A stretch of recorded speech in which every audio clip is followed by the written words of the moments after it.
Welcome sa Dries TV. Kung interesado ka sa ganitong news, huwag kalimutang isubscribe ang ating YouTube channel. Maraming salamat! Welcome back again sa ating YouTube channel mga kakimpaw, and sa update natin ito ang pag-uusapan natin ay tungkol sa mga importanteng kaganapan kina Kim and syempre kay Paolo Avellino.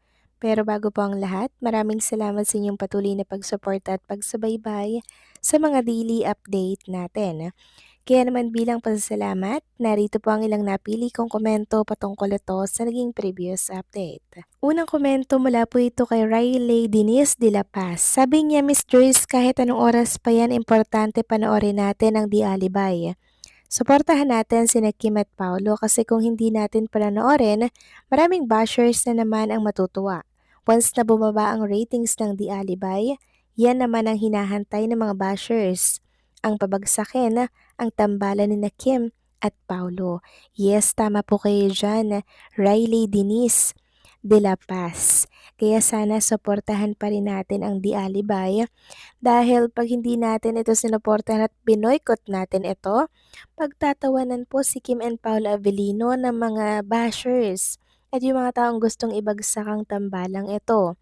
So ang mangyayari, hindi na po mabibigyan ng project si Kim and si Paolo kasi isipin ng management na ay hindi na sinusuportahan ng proyekto ni Kim at Paolo. Kaya hindi na bibigyan ng project. Kaya sana suportahan pa rin natin kahit saang slot ilagay ang Di Alibay. And hopefully, sa Free TV po kayo manood mga kakimpaw. Kung nanonood kayo through online sa YouTube, nakabukas pa rin ang TV. Free TV mga kakimpaw ha. Para nang sa ganon, makatagdag po tayo sa ratings ng Di Alibay gabi-gabi. Free TV po kasi ang basihan dito pag kumukuha po ng ratings, hindi po sa online, okay?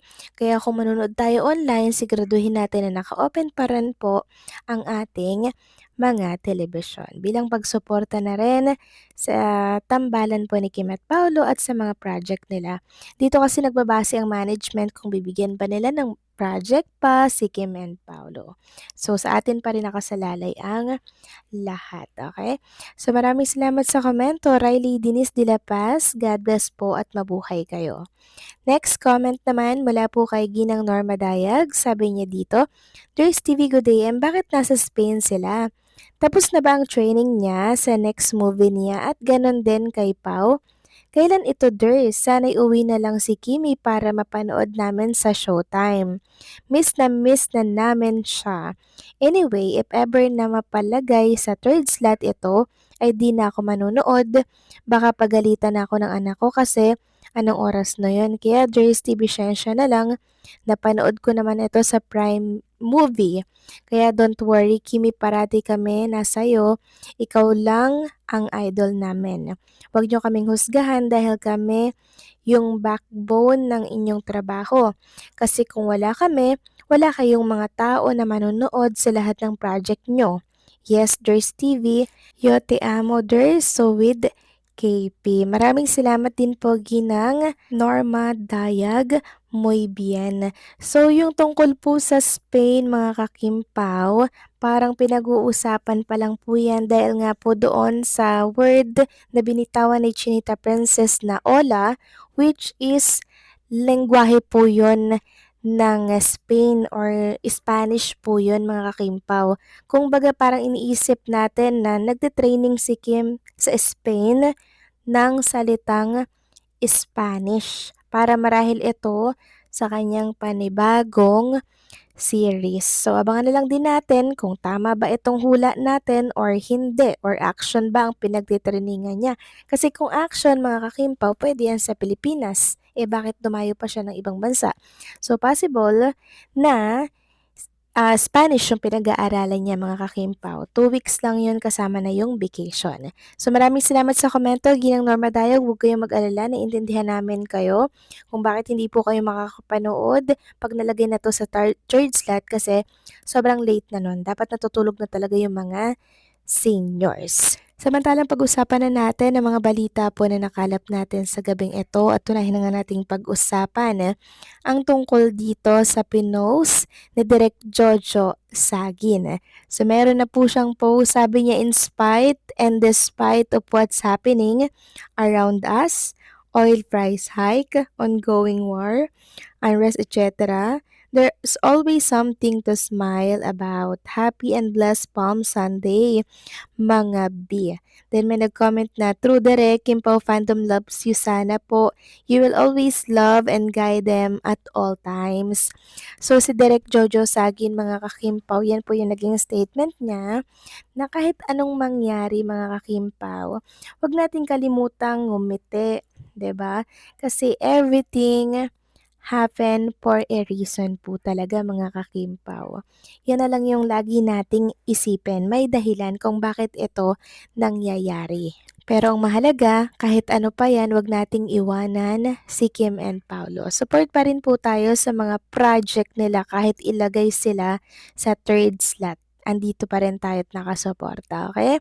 Samantalang pampagood vibes muna tayo, mga kakimpaw. Tungkol lang naman ito sa kinita po ni Chinita Princess na 325 million. Maraming salamat sa nag-share nito. Credit po sa nag-post. Sabi dito, as of 2025, Kim Chu remains one of the Philippines' most successful actress, hosts, and entrepreneurs, sustaining a high net worth through her long-term ABS-CBN contract, lucrative brand endorsements, and her business House of Little Bunny.